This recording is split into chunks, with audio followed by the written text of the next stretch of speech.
Assalamualaikum warahmatullahi wabarakatuh. Kembali jumpa lagi di Zuma Herbal. Teman-teman apa kabar?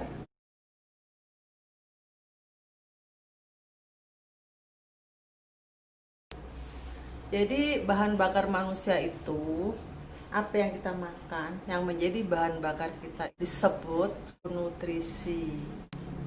Saya sambil makan boleh ya teman-teman ya, karena saya lapar. Boleh kan? Saya makan jeruk aja. Jadi begini,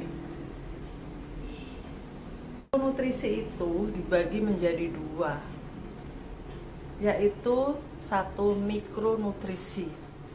Mikro berarti kecil, gizi yang dibutuhkan tubuh tapi kecil saja jumlahnya.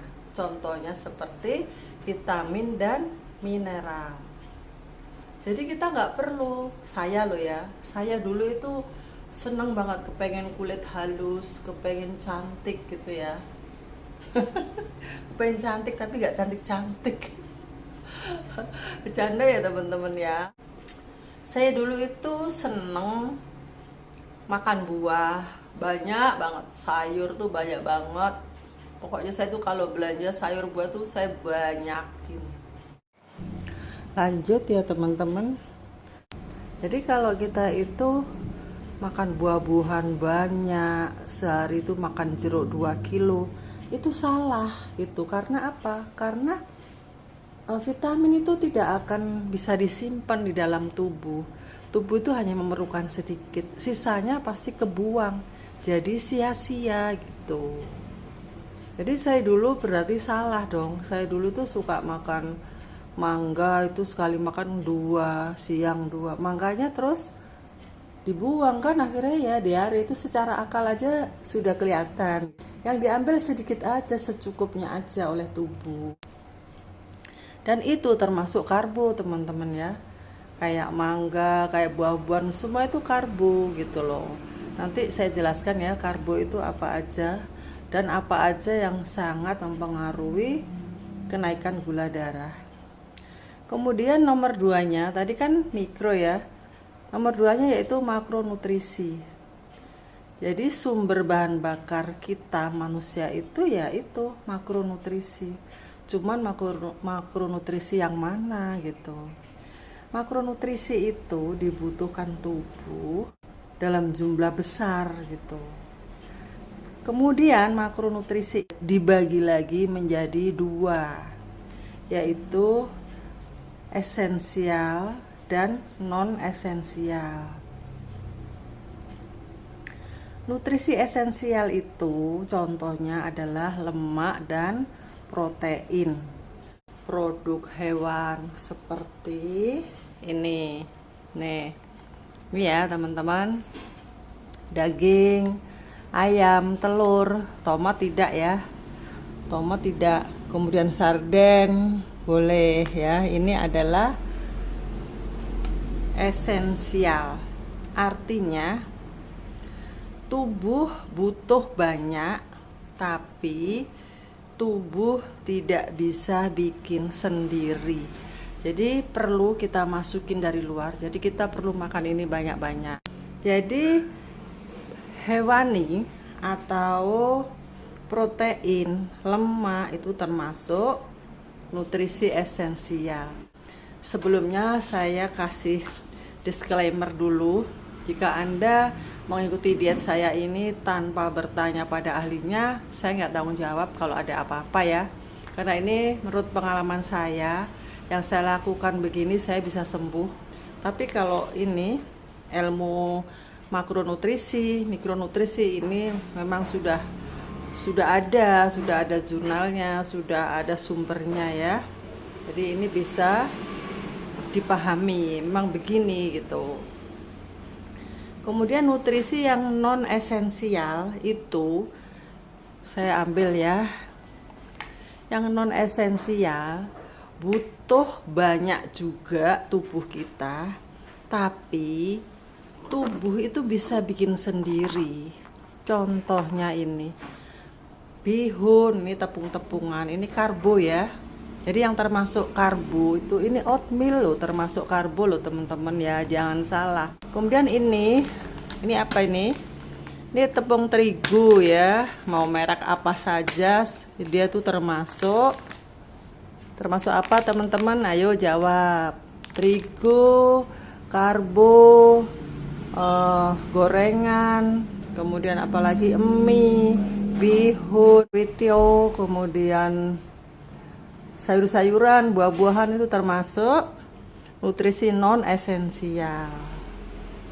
Jadi tubuh butuh banyak juga, tapi tubuh sudah bisa bikin sendiri. Karena apa? Karena ini nanti di dalam tubuh ini menjadi gula. Dan tubuh itu bisa bikin gula sendiri loh. Jadi walaupun kita nggak makan semua ini, tubuh itu tetap bisa bikin sendiri.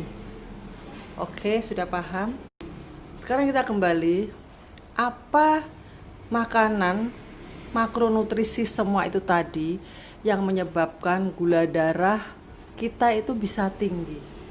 Padahal saya itu sudah dilarang sama dokter, gak boleh makan manis-manis. Kemudian saya mengganti dengan roti tawar.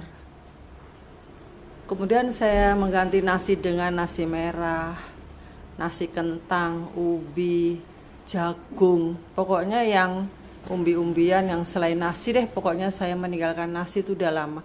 Tapi kenapa gula darah saya masih tinggi? Ya iya, karena semua yang Anda makan itu termasuk non esensial gitu loh. Jadi termasuk karbo, walaupun ini kan terkenal ya, terkenal boleh gitu kan. Semua orang menganjurkan oatmeal itu bagus untuk sarapan. Tapi dia itu juga ada karbonya teman-teman, walaupun dia ada seratnya juga. Apa makanan yang tidak menaikkan gula darah supaya kita itu aman? Makan mie nggak boleh, roti nggak boleh, terus makan apa dong?